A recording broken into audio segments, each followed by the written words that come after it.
தமிழ் சொந்தங்கள் அனைவருக்கும் சென்னை வாஸ்து ஜெகநாதனின் நெஞ்சார்ந்த வணக்கங்கள். பஞ்சாங்க குறிப்புகளில் நாளைக்கு ஒரு விசேஷமான ஒரு நாளாக பார்க்கப்படுகிறது. எப்படி என்று சொன்னால், நம்ம ஐப்பசி மாதம் என்று தமிழில் சொல்லுவோம்.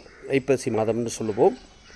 அதே சமஸ்கிருதத்தில் துலாமாஷே அப்படின்னு சொல்லுவாங்க. அந்த துலாமாஷே 16ஆம் தேதி துளசி விவாகம் அப்படின்னு சொல்கிறாங்க.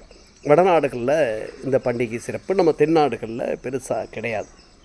இப்போது துளசி செடியோடு சால கிராமத்தையோ அல்லது நெல்லி மரத்தையோ இணைத்து செய்யக்கூடிய ஒரு திருமண நிகழ்வு. இந்த நாளில் இது நம்ம முன்னோர்கள் வேறு வடிவங்களை கூட வச்சுருக்காங்க. இந்த நிகழ்வு என்பது ஒரு அறிவியல் பூர்வமாக அந்த மழையோட முடிவு, மழைக்கால நிறைவடைந்து விவாகத்திற்குரிய காலம், மக்களுக்கான விவாகத்திற்குரிய காலம் தொடங்குகிறது என்பதை ஒரு சுட்டி காட்டுவதற்காக நம்முடைய முன்னோர்கள் வகுத்து வைத்த ஒரு நியதி.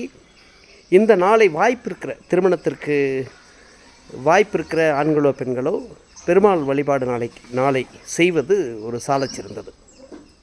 முடிந்தால் துளசி செடியோடு அதே போல் நெல்லி மரம் இருக்கிற ஆலயத்திற்கு அல்லது சாலக்கிராம பெருமாள் இருக்கிற ஆலயத்திற்கு, சால கிராமம் ஆலயம் போட்டிருக்கிற பெருமாள் இருக்கிற ஆலயங்களில் இந்த வழிபாடு செய்வது ஒரு சாலச்சிறந்தது. இந்த நாளை பயன்படுத்தி கொள்வது அன்பர்களுக்கு ஒரு நல்லது என்று சொல்வேன். அதே போல் வாஸ்து வகையில் ஒரு நீளமான இடத்தை நீங்கள் வாங்குவீர்கள் என்று சொன்னால், மேற்கும் சாலை இருக்குது, கிழக்கும் சாலை இருக்குது, ரெண்டை இணைத்து 60க்கு 40 60க்கு 40 இணைத்து ஒரு 80க்கு 40 ஒரு இடத்தை வாங்குறீங்கன்னா அது சரியா, அல்லது வடக்கு தெற்கு சாலை இருக்கிறது, அந்த ரெண்டையும் இணைத்து ஒரு இடத்தை வாங்குவது நலமா அப்படின்னு சொன்னோம்னா, என்னை பொறுத்தவரை இதுதான் நலம். இல்லைன்னா ஒரு சதுரமாக ஒரு இடத்த வாங்குறது வாஸ்துவைகளில் யோகத்தை செய்கிற ஒரு நிகழ்வாக இருக்கும்.